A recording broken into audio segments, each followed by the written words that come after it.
का ये जीवधर्म है, परम नाम संकीर्तन है। फिर भी इस नाम संकीर्तन की रुचि और नाम संकीर्तन में प्रेम तभी लाभ होगा जब आप श्री कृष्ण चैतन्य महाप्रभु का नाम लेंगे।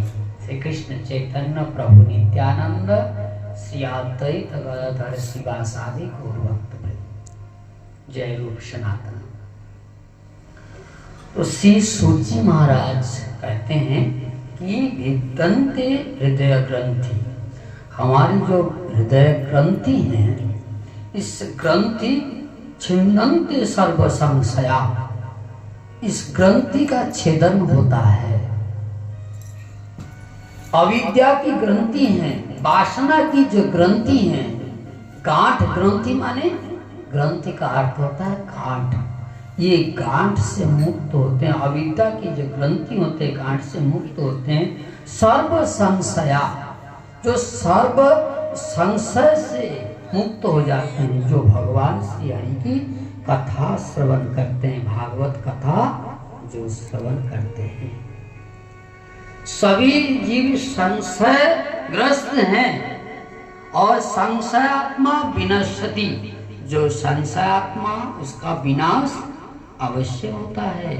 श्रीमद् भगवत गीता जी कहती है संशयात्मा विनश्यति, संशय तभी निर्मूल होगा जब हमारी आराध्य भगवान श्री कृष्ण चंद्र हैं, ये आप जान पाएंगे। एकमात्र श्री कृष्ण चंद्र हैं और दूसरा कोई नहीं है। मेरे तो गिरधर गोपाल दूसरो ना कोई, जातो सिर मोर मुकुट मेरो पति सोई। श्रीमद् भगवत गीता में एक श्लोक आया है, भगवान श्री कृष्ण कहते हैं सर्वधर्मान परित्यज्य मामेकं शरणं व्रज। पर रामानंद संवाद में महाप्रभु जी कहते हैं कि यह पाय है, ये भी अंतरंग नहीं है। क्यों नहीं है? बोले देखो, ये जबरदस्ती भगवान का भजन करने का उपदेश करते हैं, पर भगवान का भजन ये विधि मार्ग में नहीं, ये तो जबरदस्ती भजन नहीं, लोभ से भगवान का भजन होता है। भगवान के नाम संकीर्तन, भगवान के गुण संकीर्तन महात्माओं के श्रीमुख से जब श्रवण करते हैं तब लोभ जागृत होता है, लोभ जागृत होता है। और लोभ से जो भगवान का भजन करते हैं वही है भगवान श्री हरि का श्रेष्ठ भक्त है, ठीक है ना। इसलिए कहते हैं तब जो श्री रूप गोस्वामी पाद कहते हैं कि लोभ जो नरक का द्वार बताया गया है, पर वो लोभ अगर सत्संग में लग जाए तो वो लोभ ही भगवत प्राप्ति करा देते हैं। तो भगवान की कथा श्रवण से हृदय की जितनी ग्रंथि हैं, अविद्या की ग्रंथि हैं, वो छिन्न भिन्न हो जाता है। सियन्ते चास्य कर्माणि दृष्टे आत्मेश्वरी, और भगवान श्री हरि के चरणों में रति उत्पन्न हो जाता है, अर्थात प्रेम उत्पन्न हो जाता है। ठाकुर जी के चरणों में प्रेम महत संग से, हरि कथा श्रवण से ही प्रेम लाभ होगा, अन्य कोई उपाय नहीं। चाहे आप वेद क्यों ना अध्ययन करें, पाठ करें, चाहे आप उपनिषद क्यों ना पढ़े, आपको तत्वबोध तो अवश्य होगा, लेकिन आपका हृदय सरस नहीं होगा, ठाकुर जी के चरण में प्रेम लाभ नहीं होगा। प्रेम प्राप्ति का परम उपाय, श्रेष्ठ उपाय है भागवती वार्ता, अर्थात भगवान श्री कृष्ण के रूप श्रवण करना, भगवान के नाम संकीर्तन श्रवण करना और भगवान श्री कृष्ण की लीलाओं की कथा की श्रवण करना। देखिए भगवान अपने भक्तजनों को कितना प्रेम करता है। संक्षिप्त में समय अधिक नहीं लूंगा, कम समय में हम कथा का विश्राम देंगे। 10 मिनट और कथा सुनाते हम लोगों को। जो जगन्नाथ में ठाकुर जी का एक परम भक्त था, उसका नाम था माधवदास। जगन्नाथी माधवदास था और ठाकुर जी से उनका सख्य भाव था। देखिए, दास्य, सख्य, वात्सल्य और मधुर, ठीक है ना। तो 4 रस हैं मुख्य, है तो 5 रस, 5 और 7 12 होता है। ये 12 रस कहा गया है। तो 12 रसों में जो पंच रस है, शांत, दास्य, सख्य और वात्सल्य और मधुर, इन 5 में से 4 मुख्य हैं। वो दास्य, सख्य और वात्सल्य और मधुर। तो भगवान श्री कृष्ण की जो सख्य प्रेम वृंदावन में श्रेष्ठ है और मधुर रस है राधा, ललिता, विशाखा, और वात्सल्य रस के पात्र हैं यशोदा मैया, नंद बाबा आदि, ठीक है। तो एक सख्य रस की लीला आप लोगों को सुनाते हैं। भगवान श्री कृष्ण से अर्थात जगन्नाथ जी से सख्य भाव रखते थे माधवदास जी। अब एक कटहल चूड़ी की बात आता है और कटहल चूड़ी की उनकी जो है उनकी ख्याति, उनका यश चारों ओर सब जय जयकार करते हैं कि यही माधवदास है जो जगन्नाथ जी जिनके साथ कटहल की चोरी की, ठीक है ना। जगन्नाथ माधवदास जी ने सोचा कि अब मुझे लोकालय में नहीं रहना है, जहाँ जनगण है वहाँ नहीं रहना है। मुझे तो ऐसे एक स्थान में जाना है जहाँ कोई जो कहाँ वहाँ कोई मनुष्य ना हो। एक जंगल में चला गया और जंगल में जाके और वहीं भजन कर लिया। नदी के किनारे वहीं जाके माधवदास जी भजन कर रहे हैं और ठाकुर जी की इच्छा ही है, उनका ग्रहणी का रोग लग गया है।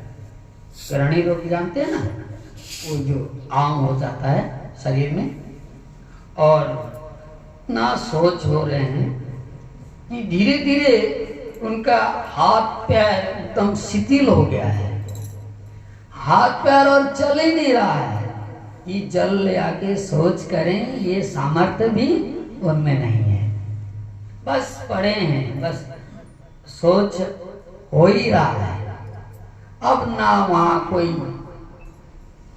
जंगल के अंदर कोई जनगण नहीं है, कोई मानव नहीं है, ऐसे ही पड़े हैं और ठाकुर जी का नाम ले रहे हैं, हरे कृष्णा कृष्ण कृष्ण हरे हरे। ये कलियुग की बात है।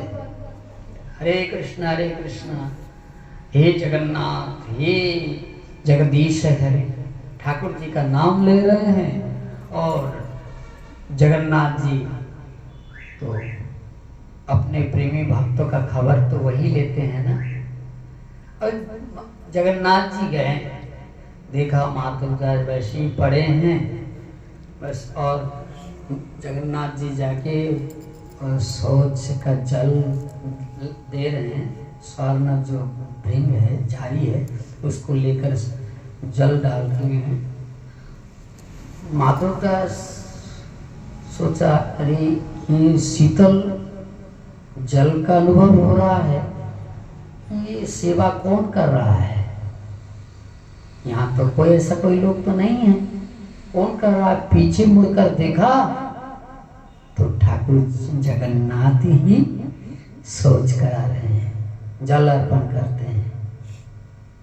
तो जगन्नाथ जी को देखकर माधव जी ने बोला, माधव ठाकुर जी आप ये क्या कर रहे हैं? आप मुझे सोच का जल दे रहे हैं, सोच करा रहे हैं, ये तो अति निंदित है, ये ठीक नहीं है, आपके लिए ये उचित नहीं है, आप इस कार्य से आप विरत हो जाइए। तो जगन्नाथ जी कहते हैं, देख माधव, ये सेवा की इच्छा मेरी मन में भी जागृत होता है कि मैं भी भक्त का सेवा करूं। तो माधवदास भगवान की सेवा से हृदय अत्यंत व्यथित हो रहा है। तो माधवदास जी ने बोला, ठाकुर जी आप तो सब समर्थ हैं, आप अगर इच्छा करें तो निमिष में हमारी इस बीमारी जो है, रोग तो आप खत्म कर सकते हैं, समाप्त कर सकते हैं। तो आप सही क्यों नहीं कर देते? ये उनकी मन की इच्छा नहीं है, आर्थिक इच्छा नहीं है, फिर भी ठाकुर जी की नीच सेवा उनसे सहा नहीं जा रहा है। देखो ठाकुर जी अपने भक्त के लिए क्या करते हैं। जो राजाधिराज है, अनंत ब्रह्मांड को जो पति हैं, ब्रह्मा आदि देवता जिनके चरणों में आकर गिरते हैं, मुकुटाग्र से उनके चरण पादुका की वंदना करते हैं, वही ठाकुर जी अपने भक्त की जो है जल से उनकी सोच करा रहे हैं। तो माधवदास जी ने कहा, ठाकुर जी आप तो सब समर्थ हैं, आप तो हमारी जो है रोग को आप सही भी कर सकते हैं, तो आपसे तो ये सेवा मुझे देखा नहीं जाता। तो भगवान जी कहते हैं कि माधव देखो, ये रोग बीमारी सही करना ये कोई बड़ी बात नहीं है, हम तो बस निमिष मात्र ही तुम्हारी रोग को हम समाप्त कर सकते हैं, सही कर सकते हैं, पर हमने रोग को हमने ठीक नहीं किया है, रखा है। क्यों? इस सेवा का मौका मुझे भी मिल जाए। मेरी मन में इच्छा है कि मैं भी सेवा करूं।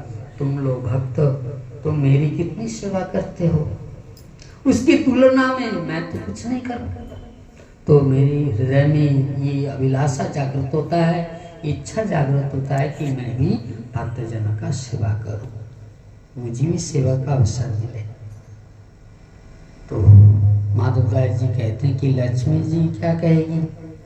तो ठाकुर जी कहते हैं लक्ष्मी जी उनके कहने से क्या है, जो भी वो सोचे, ठीक है।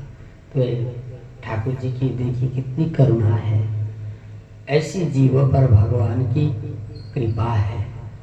और हम भगवान की करुणा की कथा सुनते हैं, उनकी लीलाओं के माध्यम से वो इतने दयालु है, वो इतने उदार है, इतने महान है, भगवान पराक्रमी है, भगवान शक्तिशाली है, ये बड़ी बात नहीं है।